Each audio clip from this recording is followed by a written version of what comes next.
Assalamualaikum warahmatullahi wabarakatuh.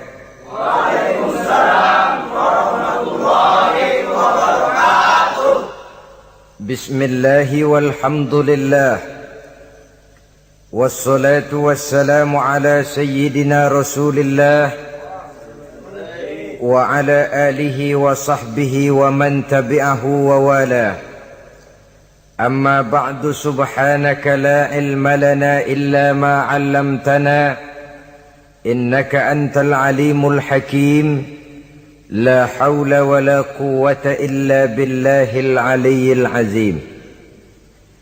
Saudara-saudara kaum muslimin rahimakumullah. Sebagai agama sempurna, Islam memberikan bimbingan kepada manusia sejak ia berpribadi, berumah tangga, bertetangga, bermasyarakat, sampai kepada berbangsa dan bernegara. Adalah benar jikalau dalam ayat ketiga surah Al-Maidah Allah subhanahu wa ta'ala berfirman, Al-yawma akmaltu lakum dinakum wa atmamtu alaikum ni'mati wa raditu lakumul islam dina. Pada hari ini telah aku sempurnakan bagimu agamamu. Sempurna dalam arti bahwa nilai-nilai Islam menyentuh seluruh kegiatan hidup manusia, sejak dari yang sekecil-kecilnya sampai kepada yang sebesar-besarnya.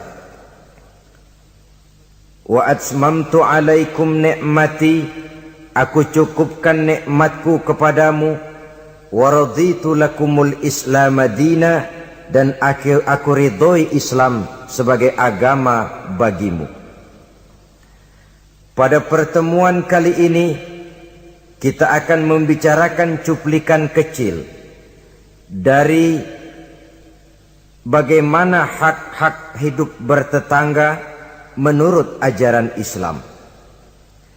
Seperti yang kita maklum bahwa secara zahir tetangga adalah orang yang paling dekat hidupnya dengan kita.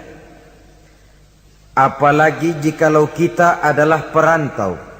Walaupun hakikatnya seluruh manusia di permukaan bumi ini adalah perantau, tapi perantau dalam artian kita jauh dari kampung halaman tempat di mana kita dilahirkan, jauh dari ayah bunda, keluarga, sanak famili, dan handai tolan. Tidak selamanya hidup ini berjalan mulus. Kadang kita berhadapan dengan hal-hal yang tidak menyenangkan. Kadang kita bertemu dengan hal-hal yang tidak kita harapkan. Tentu bukan orang dari kampung yang datang menolong kita lebih dahulu, melainkan tetangga sebelah menyebelahlah barangkali yang akan melaksanakannya. Banyak orang merasa senang tinggal dalam satu lingkungan oleh karena ia mempunyai tetangga-tetangga yang sesuka hidup sosial, bermasyarakat, hormat menghormati, dan lain sebagainya. Tetapi tidak jarang orang merasakan lingkungannya sebagai neraka oleh karena tidak ada tetangga-tetangga yang dapat diajaknya untuk hidup bersosial. Demikian besar perhatian Islam terhadap hak-hak bertetangga ini, sehingga melalui hadis dari Abi Suraij Al-Khuzai, Rasulullah sallallahu alaihi wasallam bersabda, "Man kana yu'minu billahi wal yaumil akhir falyuhsin ila jarihi." Rawahul Bukhari wa Muslim. Beliau bersabda, barang siapa yang beriman kepada Allah dan hari akhir, hendaklah ia berbuat baik kepada tetangganya. Iman kepada Allah dan hari akhir dijadikan taruhan untuk memberikan stres agar kita bisa berbuat baik kepada tetangga. Dengan kata lain, hanyalah orang yang beriman kepada Allah dan hari akhir saja yang akan bisa berbuat baik kepada tetangganya. Kalau demikian masalahnya, bagaimana cara berbuat baik kepada tetangga? Dengan kata lain, apa hak-hak dalam kehidupan bertetangga itu? Melalui hadis yang diriwayatkan oleh Amru ibnu Shu'aib, Rasulullah pernah bertanya kepada para sahabat di satu hari, "Atadruna ma haqqul jar?" Saudara-saudara, tahukah kamu apa hak tetangga itu? Beliau sendiri kemudian menjawab, pertama, izasta'ana bika a'antahu. Apabila ia minta tolong kepadamu, hendaklah kamu memberikan pertolongan kepadanya. Ini merupakan hak di dalam kita bertetangga. Apabila orang datang minta tolong kepadamu, dan kamu memang berada dalam satu posisi yang sanggup memberikan pertolongan, janganlah berat tangan untuk menolongnya. Sebab biasanya di dalam kehidupan bermasyarakat, jika kita tidak sanggup menghormati orang lain, jangan berharap orang lain akan mau menghormati kita. Jika kita berat tangan untuk memberikan pertolongan kepada orang lain, suatu saat bila kita mendapat kesulitan pun, jangan terlalu berharap bahwa orang lain akan mau juga menolong kita. Bagaimana sikap kita, begitulah biasanya sikap orang lain kepada kita. Saudara-saudara kaum muslimin rahimakumullah, adat hidup adalah tolong menolong. Kewajiban kita adalah menolong tetangga. Tetapi sebagai tetangga pun, apabila kita minta tolong kepada orang lain, hendaknya dalam batas-batas ukuran yang memang orang lain itu mampu menolongnya. Sesuatu yang kita memang berada di luar kesanggupan kita mengerjakannya. Jangan lalu menjadikan orang yang menolong kita sebagai satu andalan. Sebab biasanya sekali ditolong langganan. Setiap datang kesulitan, ke situ lagi kita lari. Manusia pada waktu-waktu tertentu punya juga titik jenuh. Ya, kalau duitnya lagi ada, pikirannya lagi enteng, napasnya lagi lega, mungkin dia mau menolong orang. Sekali, dua kali masih juga ditolong, 3 kali barangkali juga mungkin, 4 kali ke atas mukanya udah rada butek.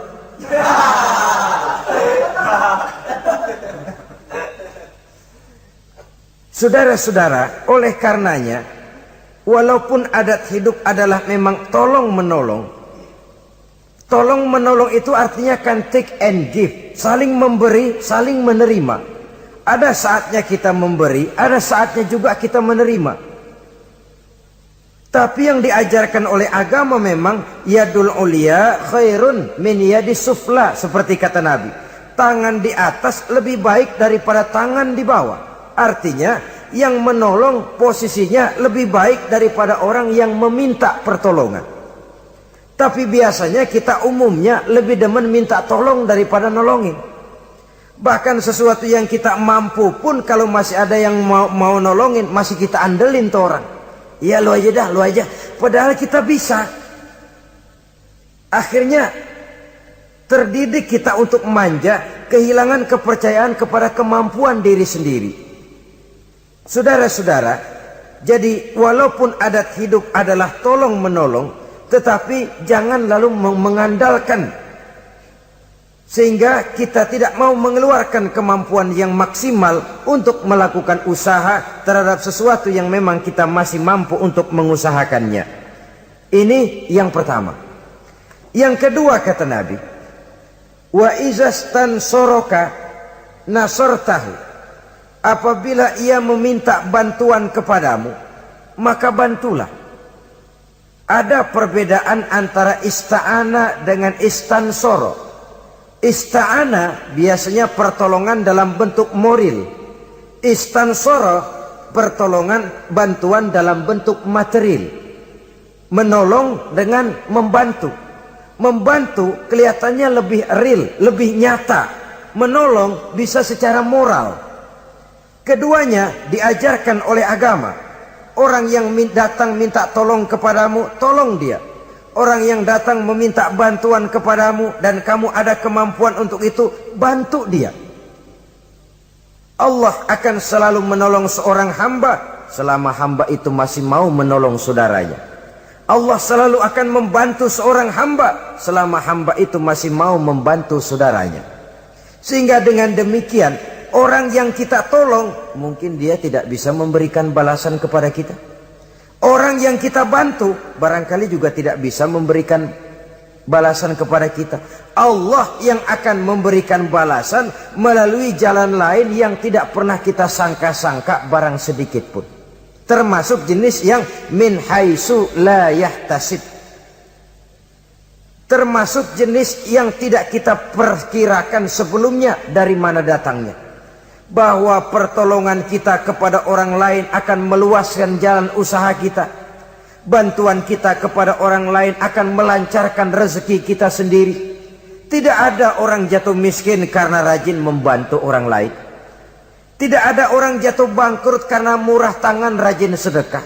Wah, dulunya dia kaya banget Pak, cuman kerajinan sedekah bangkrut sekarang. Tidak ada. Belum pernah ada terjadi itu. Bukan bakhil yang menyebabkan orang jadi kaya, bukan sikap pemurah yang menyebabkan orang jatuh miskin. Malahan saudara-saudara, kaya itu kan ada dua macam tuh.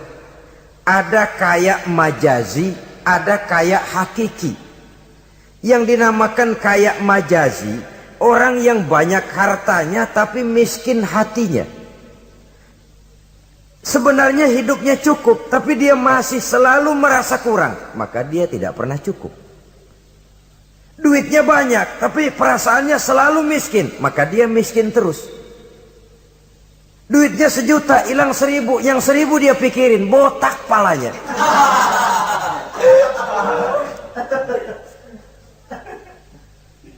Harta dia cukup, hati dia miskin. Itu yang disebut kaya majazi. Cuma kaya dalam arti kulit luarnya saja. Bahkan kadang-kadang dia sendiri tidak bisa menikmati kekayaannya. Jangankan orang lain, dirinya sendiri tidak bisa menikmati kekayaannya. Konon lagi akan memberikan bantuan kepada orang lain. Duitnya banyak, nah saban sehari makan sama pala gesek mulu.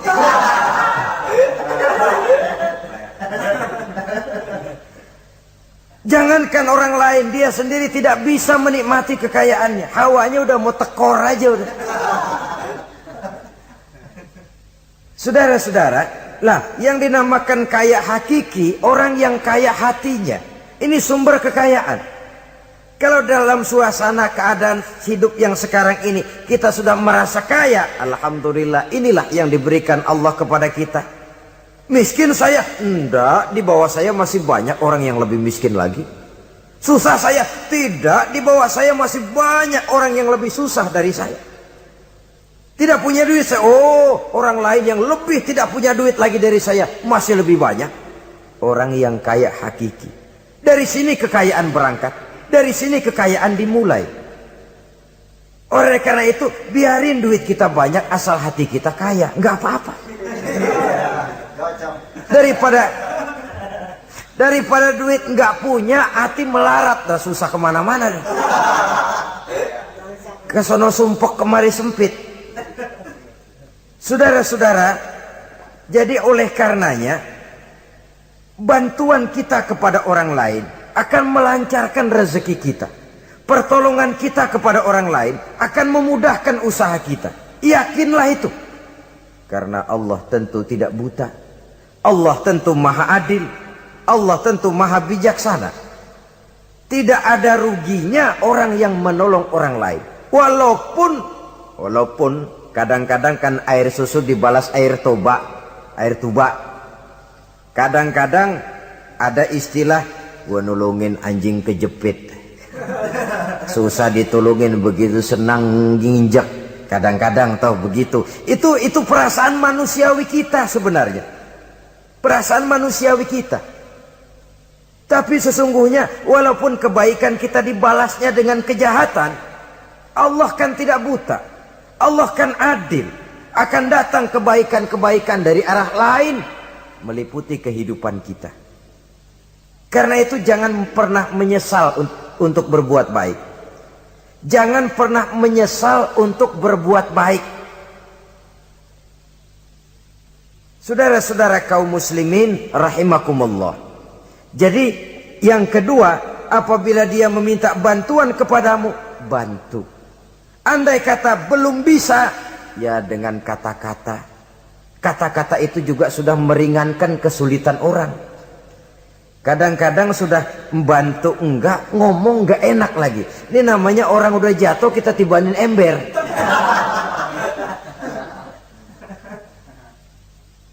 Orang sudah datang minta bantuan, kesulitan. Sudah gitu udah enggak kita kasih. Ngomong kita pahit bener. Potongan lu mau minjem duit apa ada harapan ganti? Umpamanya saudara-saudara, taruh kata tidak bisa kita membantu secara real, bantulah dengan kata-kata. Syukur kalau dengan doa. Saat ini barangkali saya belum bisa bantu, mudah-mudahan dari tetangga lain barangkali bisa bantu karena saya sendiri dalam posisi yang sedang agak sulit umpamanya. Bantulah dengan kata-kata, dengan doa, setidaknya dengan harapan.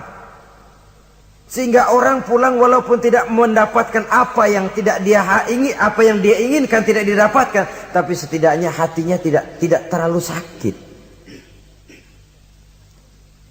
Dua, yang ketiga, wa inistaqradoka aqradtahu, apabila dia meminjam kepadamu, pinjami dia. Apabila dia meminjam sesuatu kepadamu, pinjami dia. Meminjam, istilah hidup kan ada, memang kita tutup lubang gali lubang. Gak selamanya orang selalu ada. Makin kaya ya makin besar urusannya, makin banyak duitnya ya makin banyak pengeluarannya. Bisa jadi loh orang yang punya duit 10.000 lebih tenang daripada yang punya duit 100.000.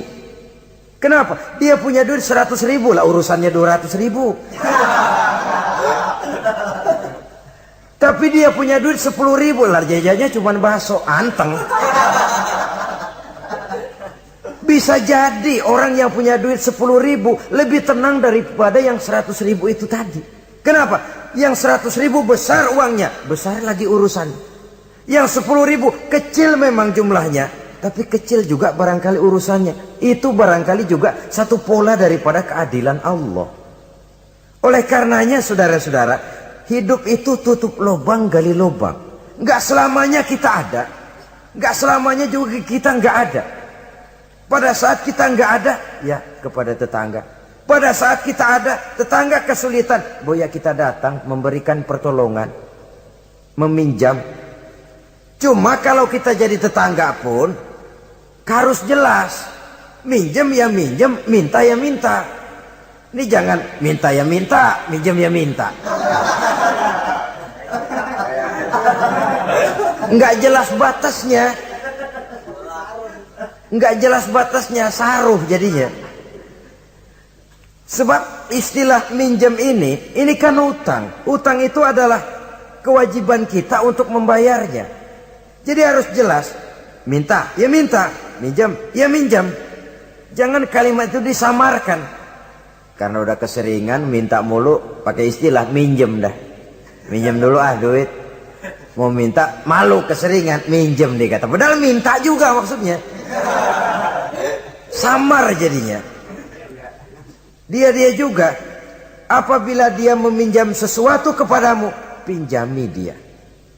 Saudara-saudara, ya tentu tidak hanya dalam bentuk uang, dalam bentuk hal-hal yang memang wajar dalam bertetangga, pinjam meminjam.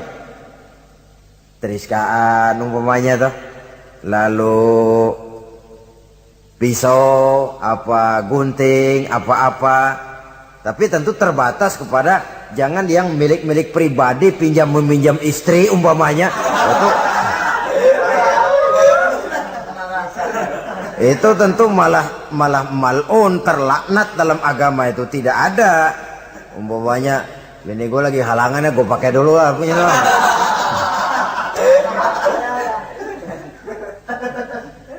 Apabila dia meminjam sesuatu kepadamu yang kamu ada, punya, pinjami dia. Sebab satu saat pun pasti akan terjadi di mana kita juga bisa minjam kepada orang lain. Dengan demikian akan terjadi saling pengertian. Sebaliknya kalau kita ada, seret banget keluarnya. Orang minjem, kita ada, orang tahu kita punya, nggak kita kasih. Entar giliran kita perlu minjem, dia kan gitu juga, bayar utang. Jangan, kalau dia jangan dah, puyuh bebuntut jangan dipinjemin. Nah dia begitu juga sama kita, kan begitu hidup itu. Dia begitu juga katanya sama kita. Orang yang berhati sutra itu jarang. Orang yang berhati emas itu jarang. Yang bisa membalas air tuba dengan air susu itu jarang. Yang bisa berbuat baik dengan orang yang jahat itu kan langka. Kita kan sistemnya masih draw. Udah begitu ya, gue begitu. Seri kita maunya.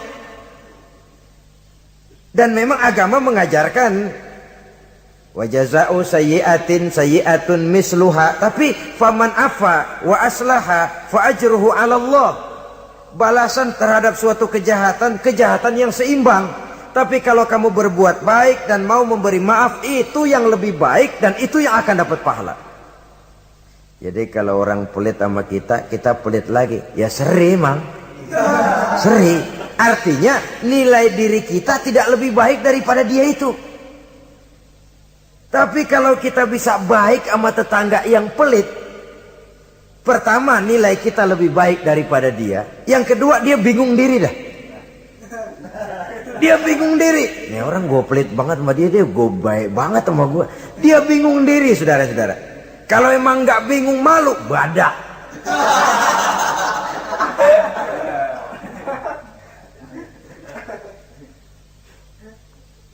Berbuat baik kepada orang yang tidak baik kepada kita. Bersilaturahmi dengan orang yang marah sama kita. Wah itu ajaran terpuji sekali. Memberi orang yang mencegah kita. Bersilaturahmi dengan orang yang memutuskan hubungan dengan kita. Kita sih tahu dia marah banget sama kita, cuman kita pura-pura nggak tahu aja, kita anggap dia nggak marah sama kita. Ketemu tetap, assalamualaikum, mau kemana? Perkara dia mau nyaut apa enggak itu bukan soal, tapi kita sudah menunjukkan nilai bahwa kita lebih baik dari dia. Aku nanya kok sama kau, aku lebih baik dari kau. Tapi itu jangan lalu timbul. Jangan lalu timbul perasaan tuh kan, gua kan, tuh ya. Jangan. Dengan berbuat itu kita hanya ingin membuktikan bahwa kita tidak sama kok dengan dia. Dia boleh marah sama saya, tapi saya nggak bisa marah sama dia. Dia boleh pelit sama saya, tapi saya nggak bisa kok pelit sama dia seperti dia pelit kepada saya. Dia boleh memutuskan silaturahmi dengan saya, tapi saya nggak bisa kok begitu. Dengan begitu kita sudah menunjukkan satu posisi bahwa kita lebih baik daripada dia. Tapi kan langka yang begitu, umumnya yang enak kan draw, tos-tosan. Saudara-saudara kaum muslimin, jadi izas takrodoka akrotahu, apabila ia meminjam sesuatu kepadamu dan kamu ada kemampuan, ada yang akan kamu pinjami, pinjamkan dia. Apalagi kalau kita merasa bahwa yang meminjam ini dalam satu posisi yang memang dia rasanya sulit untuk mengganti. Lebih baik sudah diniatkan sedekah saja, diikhlasan. Sudahlah bu, nggak usah pinjam, saya bantu saja. Daripada nanti jadi beban lagi, sudah saya ikhlaskan, saya bantu. Itu yang lebih istimewa. Tapi saya katakan tadi, kalau tidak ada kesadaran bahwa rezeki adalah amanah Allah, bahwa harta adalah titipan Allah, apa sih yang kita punya? Seperti kita lahir ke dunia, begitulah kita akan masuk ke liang kubur. Cuma kelebihannya kain putih saja. Selebihnya tidak ada lagi. Sebagaimana kita lahir ke alam dunia ini, begitulah kita akan meninggalkan alam dunia ini. Jadi yang kita jaga kukuh-kukuh, yang kita bentengi, yang kita bakhil karenanya, sedikit pun tidak akan pernah kita bawa. Kecuali kalau dia, saya katakan tadi, kita infakkan di jalan yang diridhoi Allah, termasuk menolong orang. Ada juga lagi nih, minjemin tapi nyakitin. Rentenir namanya. Pakai perjanjian, minjem 10 pulang 15. Itu sama juga nyekek leher. Karena itu rentenir sangat dicela dalam ajaran agama. Mencari orang-orang susah, menolong, tapi di belakang menolong menjerat. sehingga utangnya itu lalu beranak. Giliran gak mampu aja, tanah orang digetet. Mungkin gak mampu, rumahnya ditarik. Habis dah. Saudara-saudara kaum muslimin, akhirnya yang melarat semakin bertambah kemelaratannya. Itu yang keempat. Maksud saya yang ketiga. Yang keempat, saudara-saudara, wa iniftaqara utta alaihi. Apabila dia miskin, maksud miskin di sini kesusahan. Utta alaihi, tengokin orang yang kesusahan. Saudara-saudara, ini bahkan yang dicontohkan lebih diutamakan oleh Nabi. Kalau orang susah yang sakit, lebih diutamakan untuk ditengokin. Kenapa? Udah jelas langka yang nengokin, langka yang nolongin. Mau berobat susah, ke dokter juga sulit. Tapi kalau orang kaya sakit, dokter dia bisa telepon, apotek dia bisa telepon. Nggak ada duit, dia bisa bayar pakai kredit card. Orang miskin sakit, boro-boro manggil dokter. Kadang-kadang mantri juga nggak mampu dia panggil. Sehingga dengan demikian apabila ia mendapat kesulitan, tengokin. Jangan berat langkah untuk menengoki orang yang memang mendapat kesulitan itu. Sebab kalau tidak, maka nanti pada suatu saat bila kita yang mendapat kesulitan, orang akan berat juga kakinya untuk nengoki kita. Kita biasanya kalau orang kayaan aja dikit dapat kesulitan, dok kayak besan yang nengokin dah. Yang mau setor muka, yang mau jilat macam-macam. Tapi kalau yang digubuk reot yang melarat itu mendapat kesulitan, yang lewat cuman melengos dong. Siano sakit ya? Iya, kesianan. Udah kesianan doang. Terus lewat. Terus lewat. Saudara-saudara kaum muslimin rahimakumullah. Yang kelima, wa iza marido uttahu. Apabila dia sakit, datanglah kamu, tengokin, hibur hatinya. Kalau perlu bantu, berikan obat, setidaknya dengan ucapan dan doa yang bisa meringankan sakitnya itu. Sebab ini kalau orang sakit ditengokin, itu kesannya itu mendalam sekali. Bukankah itu Quraisy yang ngeludahi Nabi masuk Islam oleh karena pada waktu sakit dia Nabi yang nengokin. Tiap Nabi lewat ke masjid diludahin. Begitu itu orang sakit, Nabi pertama yang nengokin. Apa yang terkesan? Ya Muhammad, bukan main akhlakmu. Tiap hari kamu lewat saya ludahin. Sekarang begitu saya sakit, seorang pun belum datang nengokin saya. Kamu lebih dulu nengokin. Akhlakmu Muhammad. Mulai hari ini saksikan. Asyhadu an la ilaha illallah wa asyhadu annaka ya Muhammad Rasulullah. Masuk Islam. Kalau kita sakit ditengokin orang, rasanya udah jadi obat tuh tengokan. Dan akan kita kenang, kita ingat. Iya dulu waktu saya sakit, dia datang. Dalam kondisi di mana kita prihatin, pertolongan orang biasanya, kebaikan orang sangat tidak mudah kita lupakan. Dan ini akan berakibat kita merasa berhutang budi. Dan kata orang, hutang emas bisa dibayar, hutang budi dibawa mati. Saudara-saudara kaum muslimin, jadi oleh karenanya apabila dia sakit, tengoki, jenguki. Kalau perlu, berikan bantuan sesuai dengan kemampuan yang ada pada diri kita. Yang keenam, saudara, yang merupakan hak bertetangga. Wa iza mata tabi'ta janazatahu. Apabila ia meninggal dunia, iringi jenazahnya sampai ke liang kuburnya. Dan ini sudah kita bicarakan pada pertemuan tentang hak-hak muslim beberapa waktu yang lalu. Yang ketujuh, hak bertetangga. Wa in asobahu khairun hanna'tahu. Apabila ia mendapat kebaikan, hendaknya engkau ikut bersukacita. Senang kalau tetangga lagi senang. merasa suka kalau tetangga dapat nikmat. Alhamdulillah ya, tetangga kita udah bisa beli TV berwarna, mudah-mudahan kita bisa numpang nonton. Alhamdulillah. Jangan lantas sakit hati. Gile udah beli TV berwarna, merah tuyul berapa biji nih?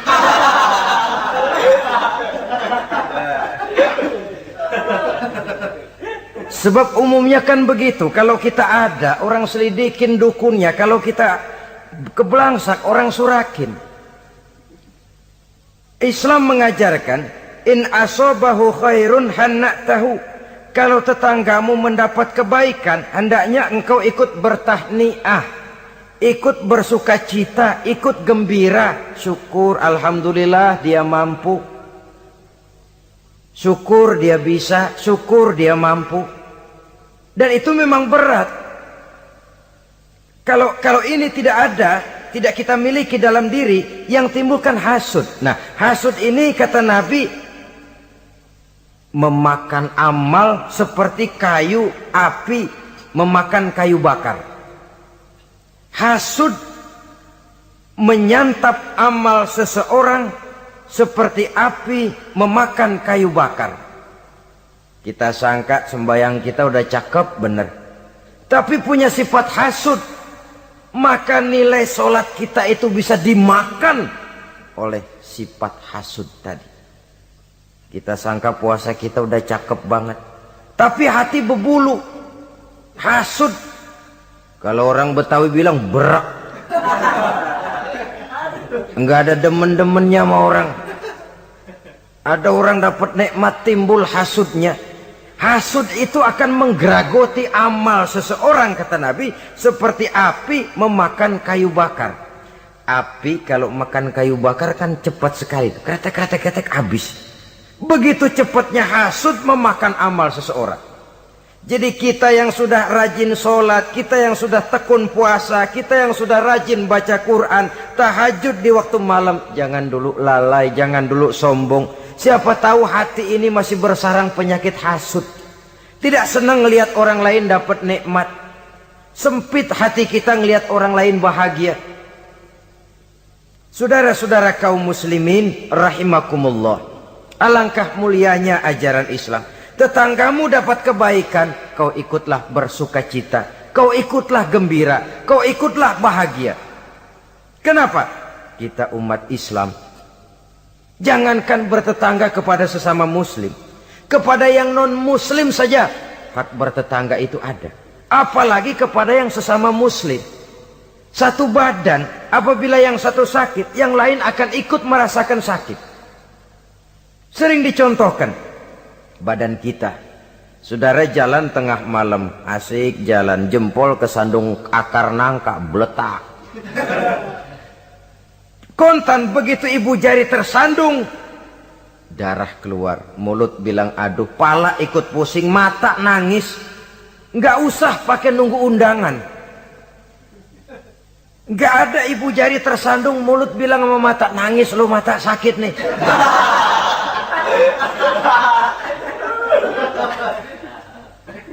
Kalau anak sekolahan bilang, ini yang disebut solidaritas sosial yang terjadi secara reflektif. Begitu tetangga senang, kita ikut senang. Tetangga susah, kita ikut susah. Reflektif. Sehingga dengan demikian, kita ini bagaikan satu badan. Apabila yang satu sakit, yang lain ikut merasakan sakit. Lebih dari sekedar darah, ras, kita diikat dengan akidah. Dari akidah yang sama, lahirlah rasa kesamaan, kesetiakawanan sosial istilah sekarang ini. Sehingga kesenjangan bahwa yang kaya makin kaya, yang miskin makin bangkrut, tidak akan makin memuncak. Ya memang bahwa penduduk dunia selalu ada yang miskin, ada yang kaya, itu nature, sunnatullah, emang dari sononya udah begitu. Kalau semua orang kaya, ya tidak ada yang miskin. Semua orang miskin, ya tidak ada orang kaya. Logikanya, seseorang dinamakan kaya karena ada yang miskin. Orang disebut miskin karena ada yang kaya.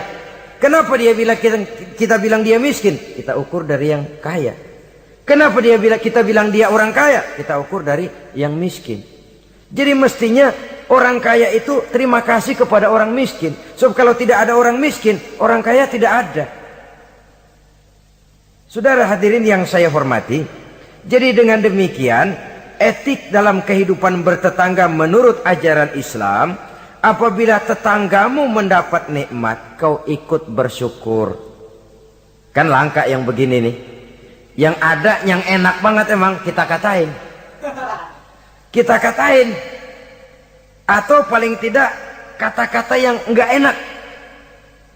Lihatin aja dia mau kemana. Lihatin gitu. Segitu enggak senengnya lihat orang lain dapat nikmat. Yang kedelapan, lawanannya, wa in asobathu musibatun azzaitahu.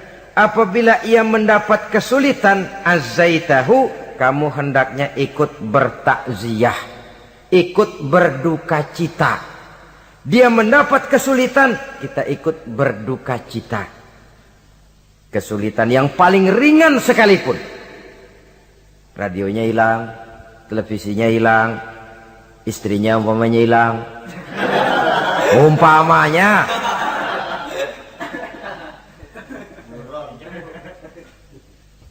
Kesulitan yang menimpa dia kita rasakan juga. Sebagaimana kalau kesulitan itu datang menimpa kita. Kan ukurannya begitu. Kalau saya kena begitu enak enggak ya? Enggak enak. Dia juga begitu, maka saya harus ikut seperasaan dengan dia. Ada kesetiakawanan itu.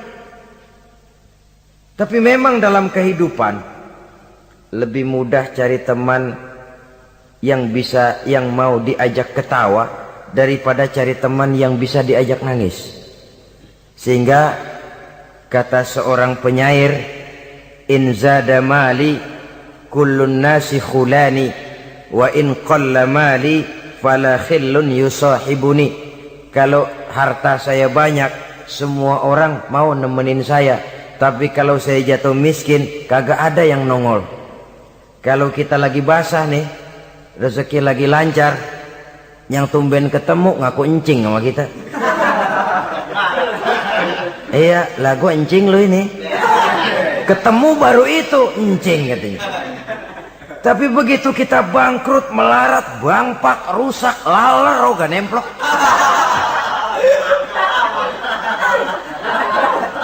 Laler sekarang tahu juga orang susah rupanya. Begitulah kehidupan sesungguhnya, tapi tidak begitu yang diajarkan oleh agama. Saudaramu, tetanggamu mendapat kesulitan, kau hendaknya ikut juga berduka cita. Jangan senyum di atas penderitaan orang lain. Jangan menari di bangkai orang lain. Jangan tertawa di atas tangisan tetangga. Jangan asal senang sendiri. Karena itu pernah dicontohkan, kebebasan kita hakikatnya dibatasi oleh kebebasan orang lain. Kebebasan mutlak tidak ada. Kalau saya beli radio, kalau saya berpikir menurut saya sendiri, radio gue, yang beli gue, pakai duit gue setel di rumah gue, sekeras-kerasnya, ada apa malu pada? Itu kan kalau menurut saya. Tapi tetangga sebelah saya kan juga mikirnya begitu. Mata gue, yang ngantuk gue tidur di kamar gue, ngapa suara radio lu masuk kemari?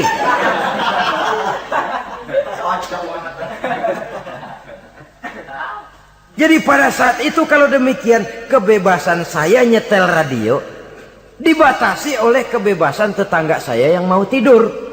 Ini yang disebut hurriyatul mar'i mahdudatun bihurriyati ghairihi. Kebebasan seseorang dibatasi oleh kebebasan orang lainnya. Kebebasan dalam arti mutlak sudah tidak ada hakikatnya. Betapapun saya senang wayang golek, senang bukan main. Tapi kalau sudah jam 3, tetangga saya sebelah mau tidur dengan aman tanpa perlu harus diganggu. Kalau begitu, cukuplah saya dengar saja karena saya senang. Tetangga saya belum tentu senang juga dengan wayang golek. Jangan cuma memperturutkan kesenangan. Oh pokoknya emang saya hobi banget wayang golek, masa bodoh jam 3 kayak setel habis dah, masih ayo nama gening udah.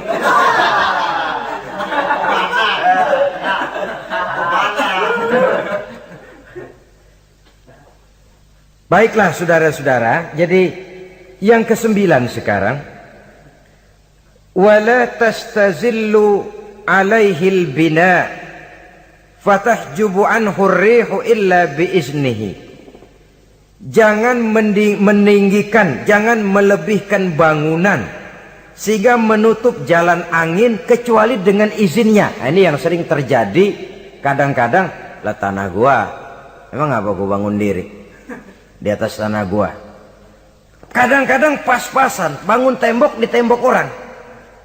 Kadang-kadang tembok orang aja pakai dapur. Ya kalau dengan izin sih nggak jadi soal. Boya dikasih jarak begitu. Kadang-kadang ngambil pas sehingga jatuhnya air genteng kita ke tanah orang lain. Itu pun kalau tidak dengan izin orang yang bersangkutan, itu sudah mengganggu hak bertetangga. Saudara-saudara, begitu etisnya Islam melindungi hak-hak orang lain, sehingga jalan angin saja kalau orang lain jadi sumpek, itu sudah mengganggu etika bertetangga. Walaupun batas tanahnya memang itu, tapi boleh dikasih jarak setengah meter, apa 1 meter untuk lintas angin supaya ada sirkulasi udara dan lain sebagainya. Sehingga dengan demikian akan timbul saling pengertian. Dan kalau sudah ada saling timbul pengertian, maka kenikmatan bertetangga itu ada. Nah, lebih celaka lagi kalau nanti jor-jorannya jor-joran bangun-bangunan. Lu bangun 2 tingkat, gua 3 ntar. Yang sebelahnya 4, yang sebelahnya 6. Kalau sudah begitu, apalagi motifnya untuk menunjukkan bahwa saya lebih hebat dari tetangga sebelah, kita akan terjebak kepada alhaakumut takatsur hatta zurtumul maqabir. Lalai oleh karena berlomba memperbanyak itu saja.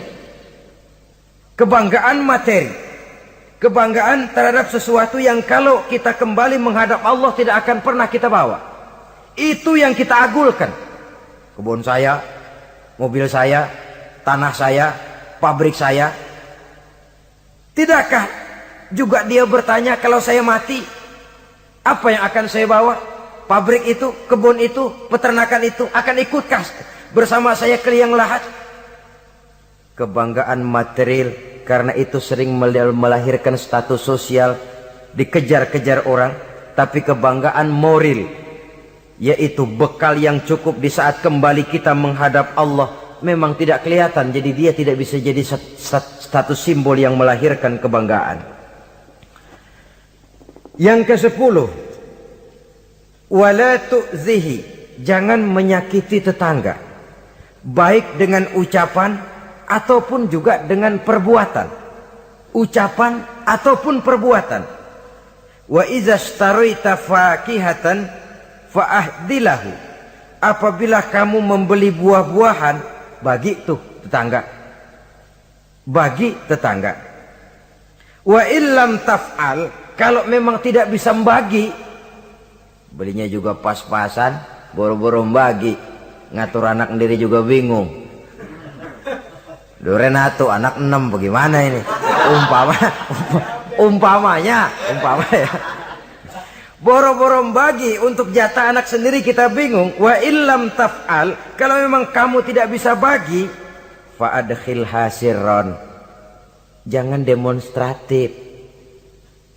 Bawa ngumpet-ngumpet jalan belakang kek.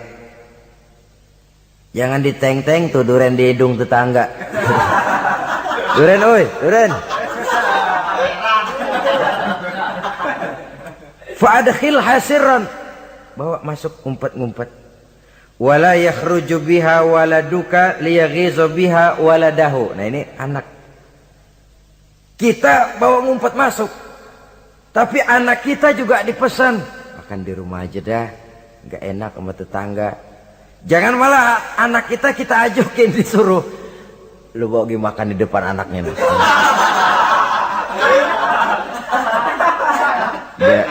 biar dia celam-celam gitu. Karena itu tentu akan menyakiti perasaannya. Apalagi kalau dia lihat, ya tetangga kita sih mungkin nggak minta, tapi etisnya kan begitu, etisnya. Loh, kok kayak hidup sendirian sih, bawa rambutan sekarung, sebelah kayak kebagian dikit, enggak, apa dimakan semua sekarung kan? Orang berpikir begitu. Dia mungkin nggak, jangankan minta, berharap pun enggak, tapi etisnya bertetangga itu. Kalau kau membeli buah-buahan, bagi tetanggamu, hadiahkan tetanggamu. Andai kata tidak bisa dilakukan itu, jangan demonstratif.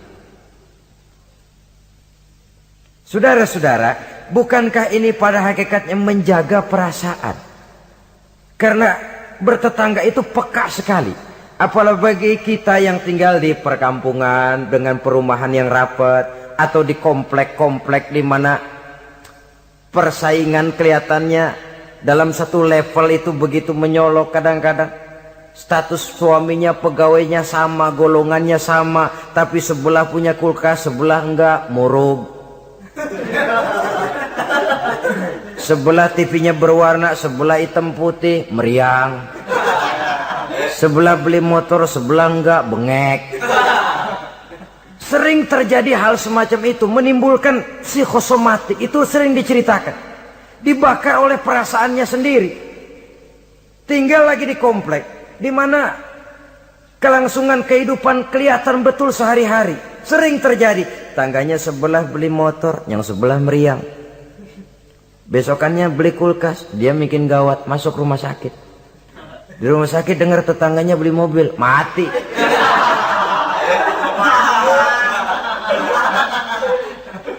Disiksa oleh perasaannya sendiri. Sehingga persaingan itu lalu nanti tidak sehat. Kalau dia nggak bisa, orang dia hasudin. Kalau hasud masih nggak mempan, orang lain dia bakar supaya hasud juga. Nah ini nih celakanya. Sudah dia nggak senang sama seseorang, orang lain dibakar juga untuk tidak senang kepada orang itu. Ini yang marahan pakai ngebon, marahan pakai ngundang, marahannya masih ano. Orang lah sudahlah dia sendiri nggak senang, orang lain diajak juga, dipengaruhi lagi supaya nggak senang sama orang itu. Nih dajalnya betul ini. Mestinya bahkan etisnya, kalau kita nggak senang kepada orang, cukup kita. Orang lain malah, oh dia baik kok, baik. Tapi kok kamu, ya saya cuma kebetulan, dia baik kok, silahkan aja. Mestinya malah begitu. Ini yang terbalik tidak. Kita kalau sudah nggak senang sama orang, ngerambat. Udah, jangan deketin dia. Ajak lagi si ano, gosok lagi, gosok. Habis orang digosokin supaya nggak senang juga sama kita. Lah yang digosok kayak batu cincin lagi, mau aja.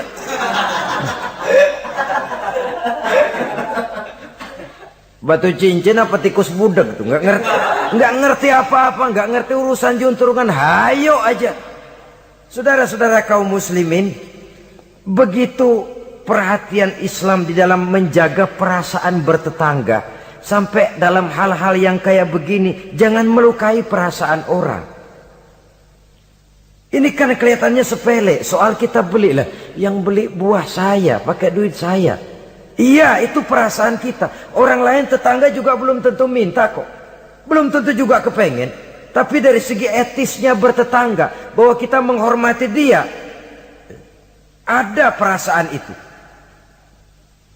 Yang ke-11,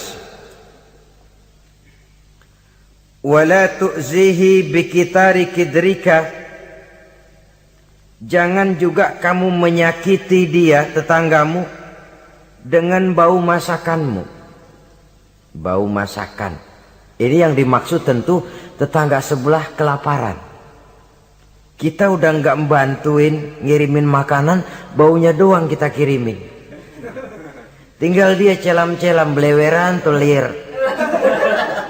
Saudara-saudara, ini juga termasuk demonstratif. Nabi mengajarkan, iza tobakhta marokotan fa'aksir ma'aha wa ta'ahad jironaka. Apabila kamu bikin sayur, banyakin kuahnya, bagiin tetanggamu. Tapi jangan ditafsirkan mentah ini hadis. Begitu nyayur, kuah mulu. Tangga semua kebagian ya, cuman air. Ya tidak berarti harus ditafsirkan secara mentah demikian itu, saudara-saudara. Tapi ini ada kaitannya dengan yang ke-11 tadi, bahwa menjaga perasaan bertetangga. Kemudian pertanyaan ini ditutup oleh Nabi, "Tsumma qala atadruna ma haqqul jar?" Sudah tahukah kamu apa hak tetangga itu? "Wallazi nafsi biyadihi la yuballighu haqqal jar illa man rahimahullah." Demi yang jiwaku berada di tangannya, demi Allah, orang sulit untuk memberikan hak tetangga, untuk menyampaikan hak tetangga, kalau bukan dengan rahmat Allah. Sebab hanya rahmat Allah itu yang datang di hati kita. Kita bisa menolong orang lain, kita bisa membantu orang lain. Kalau tidak ada rahmat Allah di hati sini, sulit loh, berat nolong orang itu. Kalau tidak ada rahmat Allah di sini, orang lain dapat kesenangan, kita ikut gembira, itu sulit. Kalau tidak ada rahmat Allah di sini, orang lain dapat musibah, kita merasa juga dapat musibah, sulit. Hanya orang yang di hatinya ada rahmat Allah yang punya perasaan seperti itu. Itu Nabi sumpah, "Wallazi nafsi biyadih," demi Allah yang jiwaku berada di tangannya. Yang bisa menyampaikan hak tetangga hanyalah orang yang memang dapat rahmat dari Allah Subhanahu wa ta'ala. Dia minta tolong, kita tolong. Dia minta bantuan, kita bantu. Dia minjam, kita berikan pinjaman. Dia miskin, kita tengoki. Dia sakit, kita jenguk. Dia meninggal, kita iringi jenazahnya. Dia dapat kebaikan, kita ikut gembira. Dia dapat kesulitan, kita ikut bersedih. Kita yang mendapat nikmat, sedikit kita bagi dia, kita berikan kenikmatan. Kalau bukan rahmat Allah, rasanya sulitlah untuk berbuat seperti itu. Hanya dengan rahmat Allah. Dan oleh karena dengan rahmat Allah, maka rahmat itu tidak diberikan kepada setiap orang.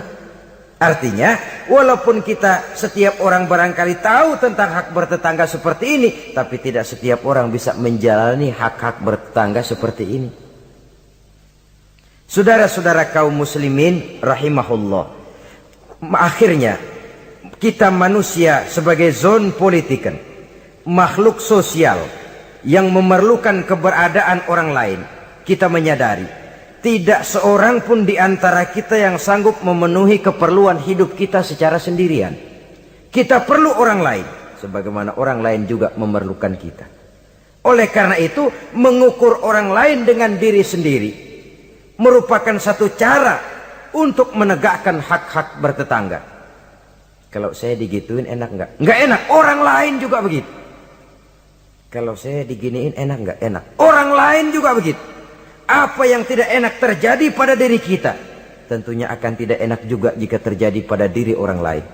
Sepanjang itu yang jadi barometer, kita tidak akan merasa benar sendirian.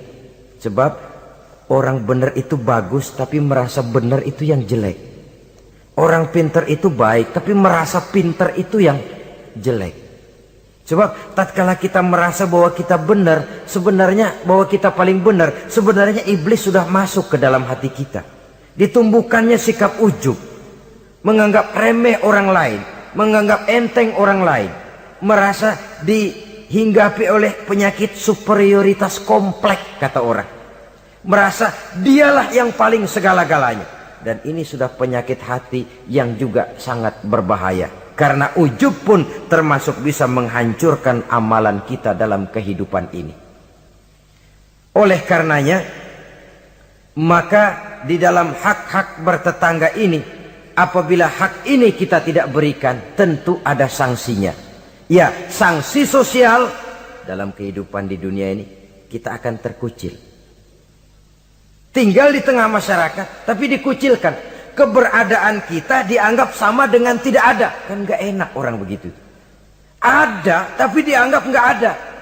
Nah, yang begitu lewatin aja dah, cuekin aja. Ada, masih ada, sudah dianggap gak ada. Apalagi udah gak ada beneran, orang lupa banget. Ada dianggap gak ada. Alangkah ruginya kalau sampai hal itu terjadi pada diri kita. Keberadaan kita, eksistensi kita ini Kalau bisa memberikan warna dan dampak dalam kehidupan, keberadaan kita itu diakui oleh lingkungan.